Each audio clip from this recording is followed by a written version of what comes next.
There are very few leaders who are ready to have conversations around public debt at a very deep level. So we really appreciate your engagement. Karibu sana. Thank you very much, Hesbon, the chair of ICPAK, Professor. We can't hear. Can you hear me now? Team.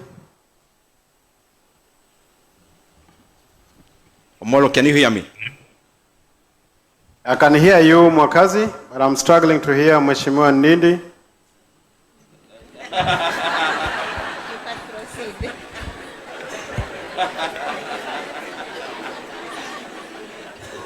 I think my voice is becoming better every day. If I'm compared to Mwakazi. Go ahead. Go ahead. Are you okay, Omolo, now? Now we can hear you. Clearly, you can choose what to hear. Thank you very much. The chair of ICPAK, let me call you Professor Liz, and the CEO, Dr. Grace Kamau, and all the distinguished participants in this conference. Good morning. Good morning. I'll be very precise and direct. I thought we had more time, but after the debrief, I thought I was briefed that we'll have a longer session for Q&A.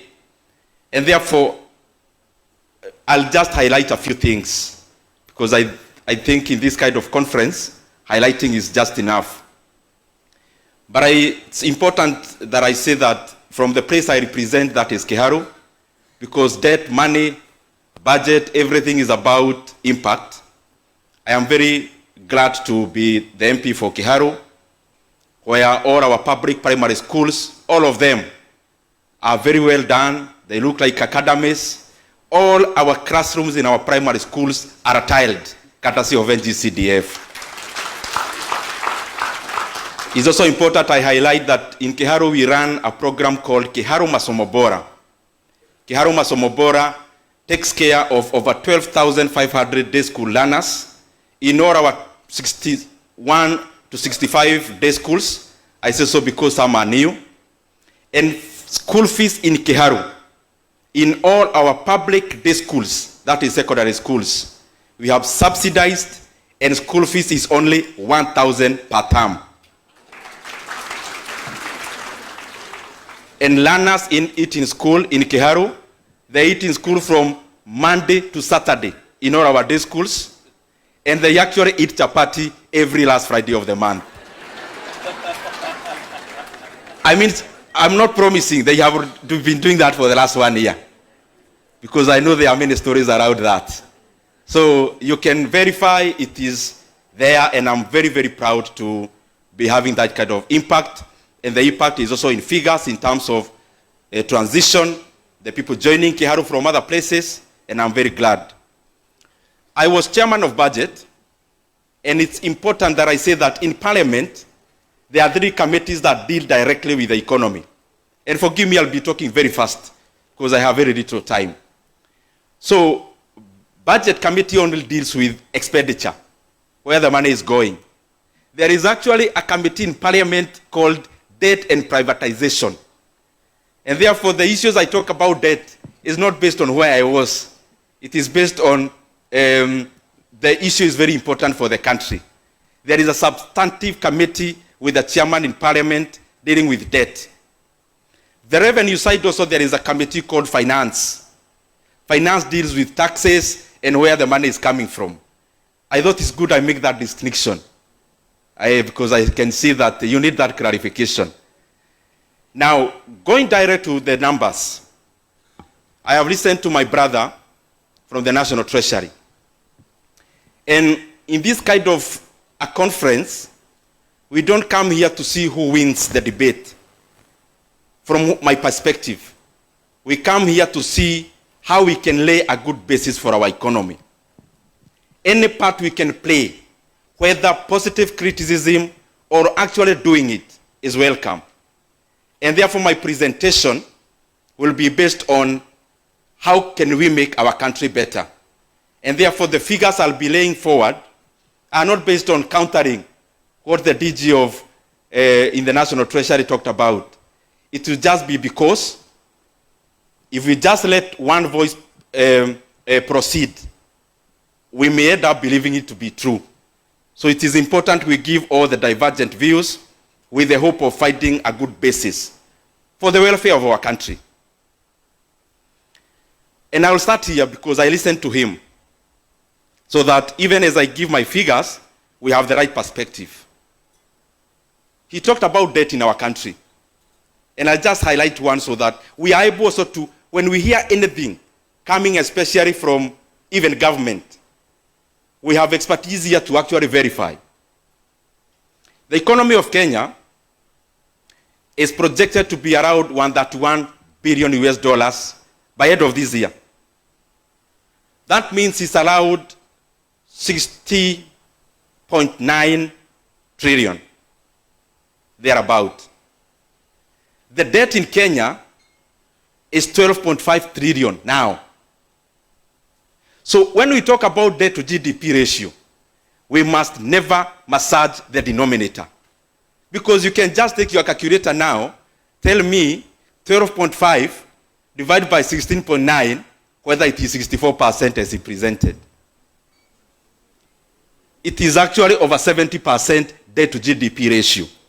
So it is important we, as Kenya, we be very factual with our data, so that when we report figures that has GDP in it, we don't massage GDP, either inflate it or whatever, to give us the right parameters that we need.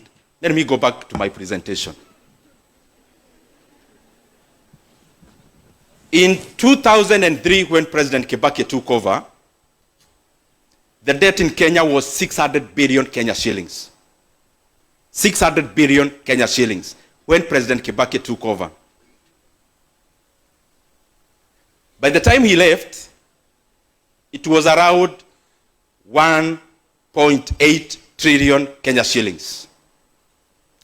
And therefore, President Kibaki borrowed roughly, because there are some decimal points, around 1.2 trillion Kenya shillings for the entire 10 years he was president.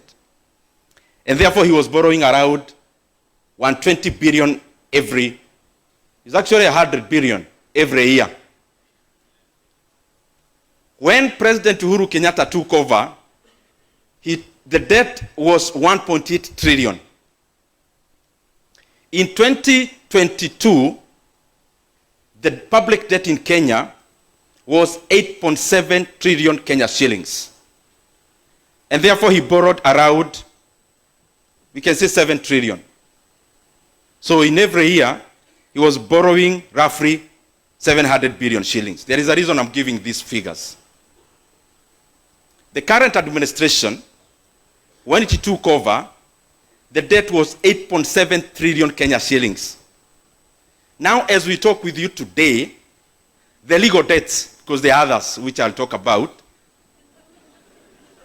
the legal debt is 12.5 trillion Kenya shillings. And therefore, in that span of less than 3 years, Kenya has borrowed 3.8 trillion Kenya shillings. And therefore, Kenya is borrowing 1.25 trillion Kenya shillings every year. And therefore, the money Kibaki borrowed in 10 years, we are borrowing every year.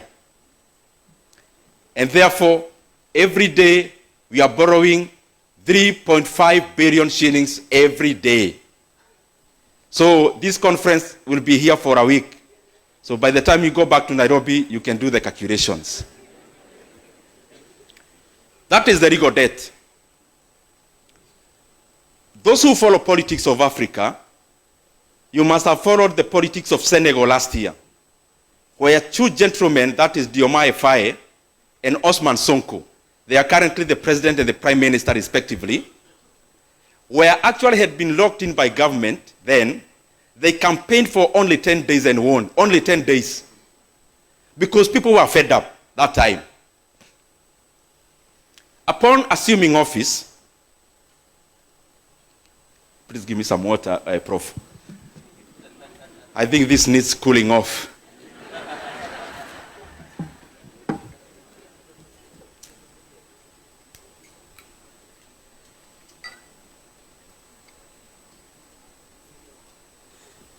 you very much. Thank you very much. Upon assuming office in Senegal last year, they realized that the government of President Macky Sall in Senegal had borrowed between 7 to 13 billion US dollars of the book. What is of the book? There is a register the DG in the National Treasury is referring to. That is the one when you go to the Central Bank of Kenya and all the government data, you'll get to see how much is the debt in Kenya. That was the same book they thought was legitimate in Senegal then. Upon assuming office, they realized there were some debts baptized in other names. You can call it securitization, you can call it revenue-backed board, you can call it asset-backed board. In Kenya, they have names. One is called securitization of road maintenance levy fund. The other one is called Talanta board. The other one is many others. So they realized there was 13 billion US dollars borrowed off the book. As we talk today, the duo that was very popular in Senegal last year, just wait in the next few months. Actually, issues have already started. Why? Because it is important for a country to maintain one book of debt. And I've been talking about this issue because of the enormity of its importance. Kenya must stop borrowing off the book. Beyond the reported debt of 12.5 trillion, Kenya has already borrowed an illegal debt of 175 billion shillings, where they have gone to the banks, taken a loan of 175 billion, and then they are telling the banks they'll be collecting the fuel levy for the next 7 years. And I'm here wondering, the people in the National Treasury and in government, if you came in to lead and you realize that all the revenue had been securitized, then you'd be elected to do what? So that's one. Second is called Talanta Board. The Talanta Stadium you see, the cost is 45 billion in present value. But it is important for Kenyans to know that Kenya actually took a loan of the book of 45 billion shillings. And do you know what? Now, we'll be servicing that debt using sports fund. Every month, 500 million shillings. In 15 years, a debt of 45 billion shillings, Kenya will pay an interest rate of 100 billion Kenya shillings. And therefore, the cost of the Talanta Stadium in Nairobi, the one you see on Gong Road, is not 45 billion. It is the most expensive stadium in the world. It will be 145 billion in the next 15 years. So I've been requesting the people who are dealing with our debt, no one anakuzuia kukopa, but please let us maintain, as we have done in the past, only one book of debt. And this issue, again, was just discovered in Kenya last year. Actually this year, 2025, since independence, we have never done securitization. We have never done those kind of boards. It is important that when we get a squeeze on the normal borrowing, let us not expose Kenya by opening other secret, illegal books of loans. Policy, the issue of policy. As you realize nowadays, the fiscal policy in Kenya has now been hijacked by debt. And this is how. The reasoning of the National Treasury, they are my friends, some are doing their best. The fiscal policy in Kenya currently is only addressing one issue to the detriment of the others. Why? If you look at both fiscal actuary and monetary policy, if you look at the issue of interest rate, we keep seeing the CBR is coming down. But if you look at the rating to the private sector, it's decimated. It is either stagnant or going down. So to whose interest is the interest rate in Kenya going down? It is basically because of domestic debt service. And that is why you see now the composition of debt in Kenya, and everything has ramifications. Previously, we are 50-50, that is domestic and foreign. But over time, we are now past 60 domestic. Why? Because Kenya does not want to be accountable to the external lenders. And you can see the trend. If IMF asks questions, what is our response as Kenya? We come to crowd out businesses in terms of credit in our banks. So we borrow internally. So in Kenya, the banking sector is making every year a return in terms of growth in profit, but it's not in tandem with the productive sectors of the economy, because the government is dominant in lending, in borrowing. In the economic classes, we used to be told the work of government is to release money to the economy, either through banks, through fiscal policy. Now we have inverted. Now the work of the government currently is to mop up money from the pockets of the people and from the pockets of the banks to do the public projects. But you're only transferring farm and consumer, farm and individual consumption to public consumption. Sorry, I just said I'll be doing the highlights. If you look at the exchange rate in Kenya, the exchange rate in Kenya is currently misaligned by around 12 to 18%. Misaligned in the favor of the Kenya shillings. Why? Because of the service of external debt. But what is the ramification of that? What is the ramification of having a misaligned currency, a stronger one? If you look at the graph of the Kenya currency, when Kenya was having its best years during President Kibaki's time, the Kenya shillings was actually misaligned to weaken, not to strengthen. Because when you strengthen the local currency, what are you basically doing? You make payment of interest rate cheaper, but you make all our exports less competitive, and number two, you make all the imports very attractive. That is why you see when the Kenya shillings is misaligned just because of debt, then we take a toll on the other sides of the economy, and especially the balance of payment, and in regards to the production side, not just the capital inflow and outflow. Let me, as I come to the conclusion, just say that what I have realized is that whatever PR you play around numbers, numbers will always betray you. If I say 4 plus 4 is 8, and somebody else is saying, no, it can be 9. Whether you paint it in black, in yellow, in red, 4 plus 4 will always be 8. And this is the reason I'm saying that. Beyond the paintings we are doing around how we are managing debt, how we want to do this, and how we've been doing this, numbers and figures always summarize stories. Numbers and figures always summarize narratives. Now, let me go back to the same regimes I talked about so that you compare by yourself. And you tell whether the policies now, the fiscal policy, because everything is boiling down to debt, is working or not. And I'll use the figure that encompasses everything, which is the GDP growth. GDP growth takes care of exchange rate, balance of payment, everything else.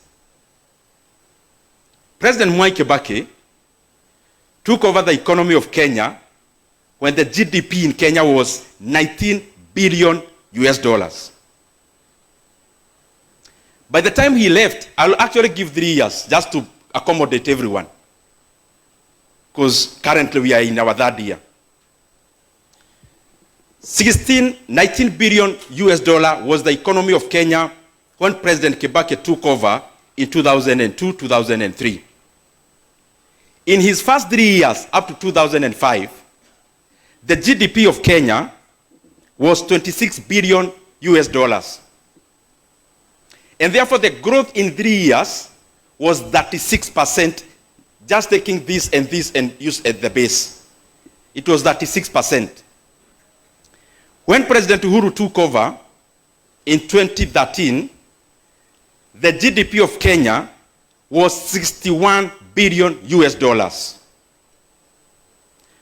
In his first 3 years, the GDP of Kenya was 74 billion US dollars.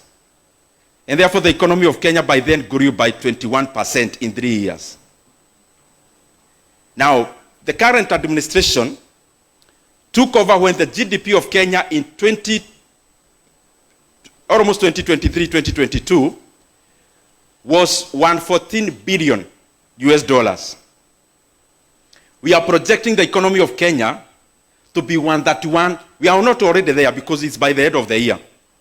But the projection by the end of the year, it will be 131 billion US dollars.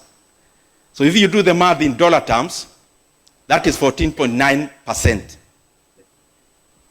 Now, all of us, most of us here, did NEC exams, which was out of 100. And for you to do CPA, I think most of you got A's in many things. So for us to come closer home and NEC, let's multiply by 2 so that we see. Because our mentality is NEC, even me. I mean, everything I mark is about NEC. So if you times by 2, that exists by 2, that comes to around 72%. In NEC, what is grade is that? What is 72% in NEC? Isaidieni tafadhali nyinyi watu wa CPA. What is 72% in NEC? Anyone who did a NEC exam lately? Especially this is a KCP, KCSE. I think over time it was an A or something. Now, 21 times 2 is 42%. What is 42% in terms of NEC? That is, after Kibaki, that's the one that was following. Currently, after 3 years, it is 14.9%. What is 14.9% times 2?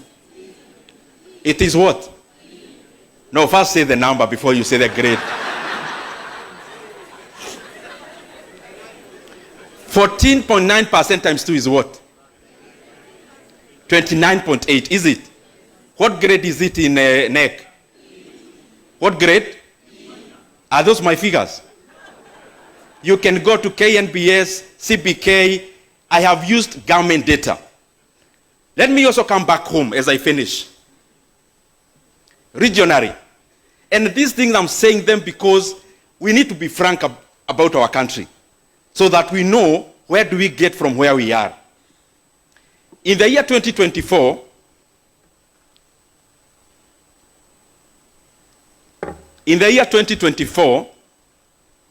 Kenya grew by 4.7%.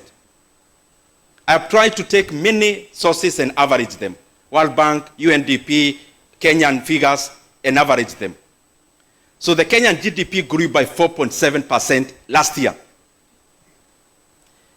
How did our neighbors fare? Uganda grew by 6%. Tanzania, I have actually taken all the sources and averaged. Tanzania grew by around 6.1%. Rwanda grew by over 8%. So I am talking about this so that Ethiopia grew by around 7%. So we need to know, when we reflect about what we are doing in Kenya, beyond the story we are giving, we need to look at the underlying. The other day I heard Kenya was to be closed for celebrations because I heard there was a big announcement that the GDP of Kenya has been projected by IMF to be the number 6 biggest economy in Africa. And I actually thought you are going to have a national holiday to celebrate. But these are the facts. In the year 2021, listen to me carefully.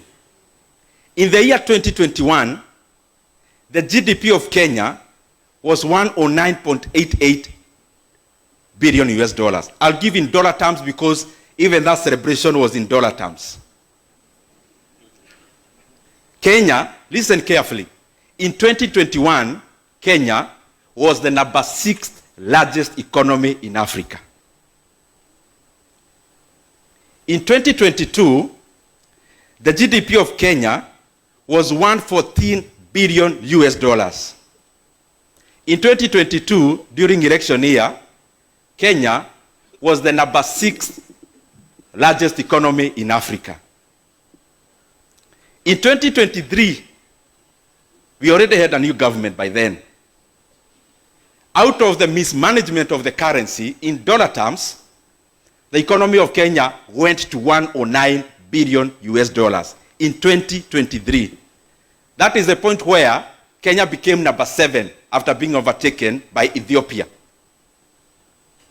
In 2024, the economy of Kenya persisted to be number 7 in the world at around 120 billion US dollars.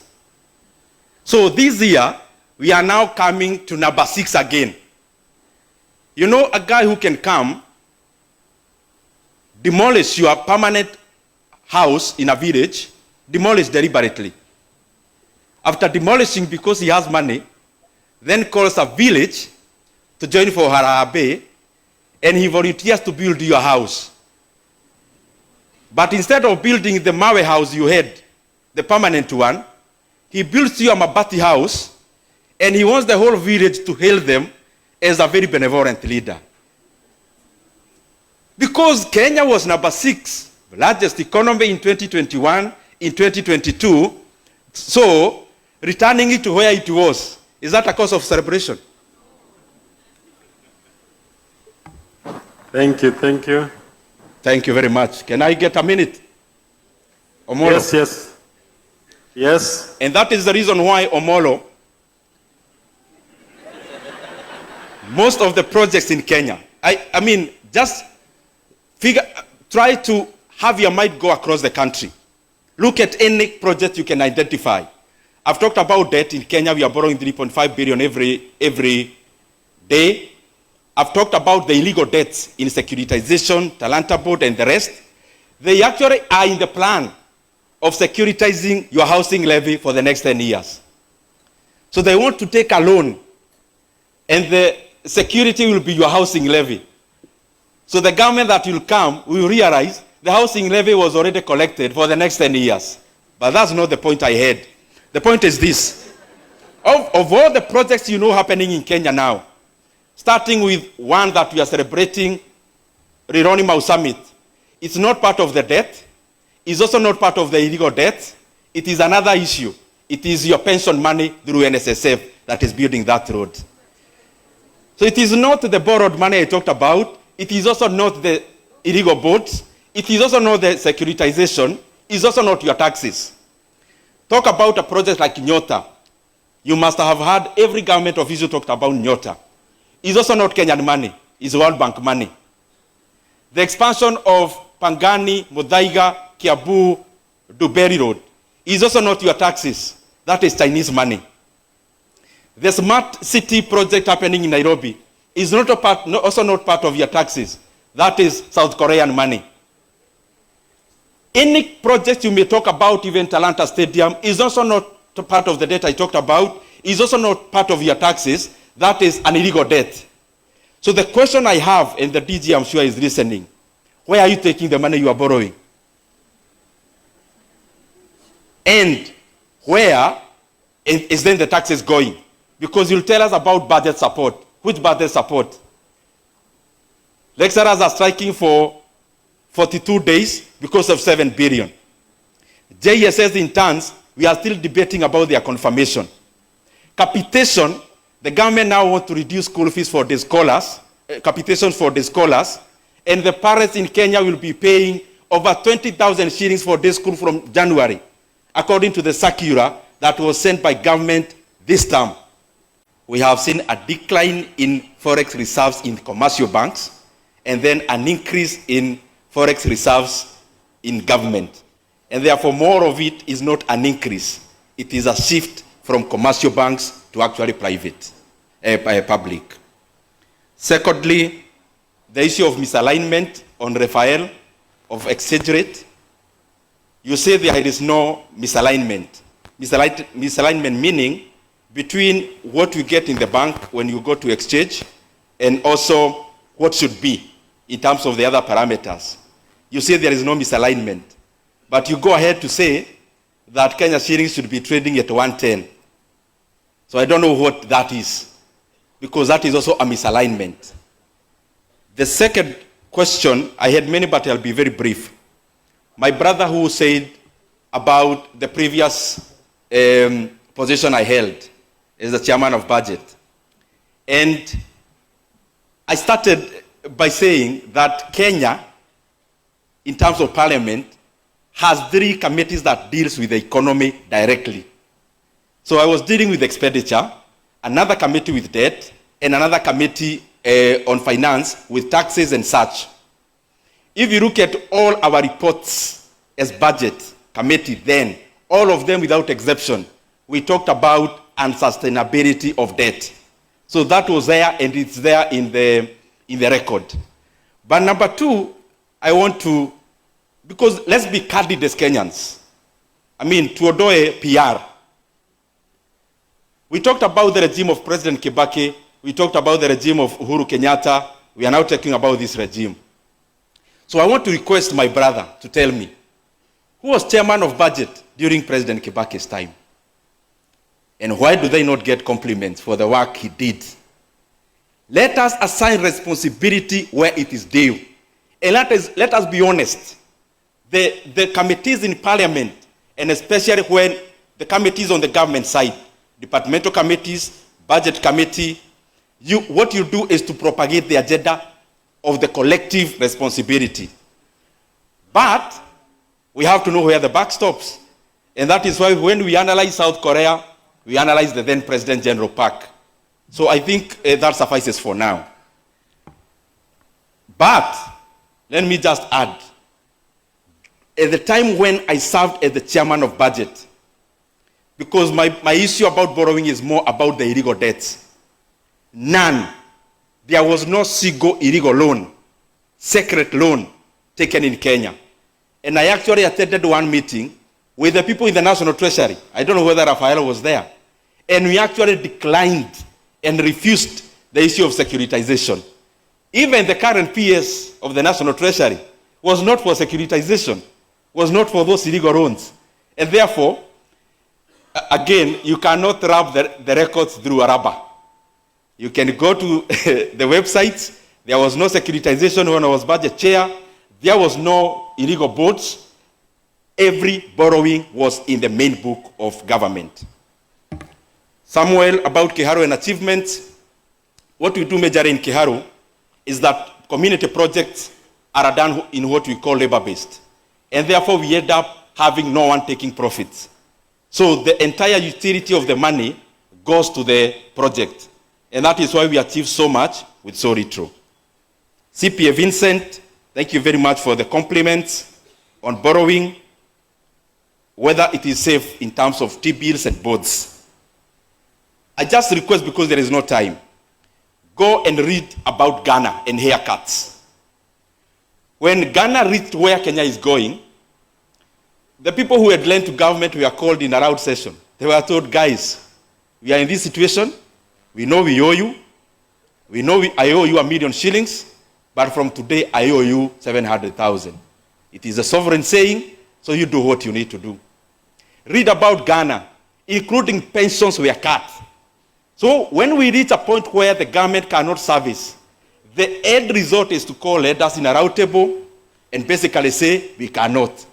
So whether to buy T-bills or boats, I think you can make that decision depending on your investment horizon. In terms of labor, there is some, we are not saying their names. In terms of labor, what it means to the deficit in Kenya, the labor unrest we are having in Kenya, the root cause is inflationary pressures. Inflationary pressures, yes, we say the inflation has come down. I wish we had more time to talk about these things. But there is also the issue of purchasing power. So what you have done in Kenya, you are earning the same money you were earning last year in terms of the gross. Is the net, sorry, the last 5 years. You are earning the same money, actually being added. But is the bottom line the same? A person who was earning a gross of 100,000 5 years ago, and you're earning the same 100,000, is your net pay the same? There are much more deductions. So the purchasing power has been decimated. That is why we have unrest in terms of labor, because they are demanding for something equivalent from what they were getting before. And sorry, again, I'm talking too fast because of time. Somebody else again asked about the 3 committees in Parliament. I think I have exemplified that. And I thought you guys would give me compliments, because, and which you have done, because if an astronaut tells you about space, they have been in space. If an astronaut talks to you about, if a sailor talks to you about the oceans, they have been in the oceans. So I am glad to serve Kenyans in this capacity also, because I've been there and I want a better Kenya, and the more the reason I am speaking loudly. And by the way, I'll continue speaking loudly about these issues. Thank you, thank you. I can see I have a minute. Governor Aguma. In terms of the comparison, Governor, I did 3 years because I thought it would be unfair for this current administration, because they have only served for 3 years. So I took from when each one of them started, what they did for 3 years up to the end. So I couldn't take 10 years. There's not 10 years yet. 5 years is not yet. So I took what is available. And out of that, President Kibaki grew the economy by 36% in the last, his first 3 years. President Uhuru by 21%. The current administration by 14.9%. Those are figures. They are facts. There is nothing much I can do about them. In terms of leadership, another brother, why do leaders... And I want to confront these issues as a year. Why are you talking now? I am talking about it now because even then, when I was talking with the reports, even the reports of the budget committee then indicate we were totally against illegal debts. And none of the illegal debts were taken when I was chairman of budget. 0 securitization, 0 illegal bonds, 0 secret loans, because it was wrong, it is still wrong. Honorable Captain, it was the same about President Kibaki. Only one mistake you did. President Kibaki, President Uhuru did not leave the loan of Kenya at 10.7. 2022, you can Google. The debt was 8.7 trillion. And therefore, this current administration took it from 8.7 trillion to the current 12.5 trillion. Therefore, every year, we are borrowing 1.25 trillion shillings. As I come to the finish, CPA Mohammed, I think it was more or less the same.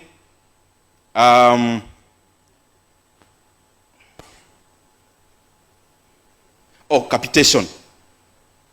There is a brother of mine who asked, what did you do that is, when you were budget chair, that's making capitation to be cut? Capitation was not cut when I was chairman of budget. It was being cut, it is being cut now. And I can assure you, me, Sijipigi Kifua, there are things I was putting forward when we were making the budget. The current JSS interns who are confirmed, 46,000 of them, very few people were for that confirmation. Because they were saying, they are the same people who are in the streets. I said precisely the point. They are in the streets because they don't have money. So I have been a champion of education, and that is why even now, I feel very bad that the government is adding school fees for day scholars. And as my closing remark, I can assure you, as MP for Kiharu, we are not going to allow the government to add the burdens to the parents of day scholars. They can get the money from any other place, from any other vote, but we are not going to allow the government to annihilate free basic education. If there is an assurance I can give you, it is that one. Whatever it takes, capitation can only go up, it cannot come down. And therefore, we cannot shift the burden to the parents. Thank you very much. May God bless you. Thank you, Honorable Ndindi.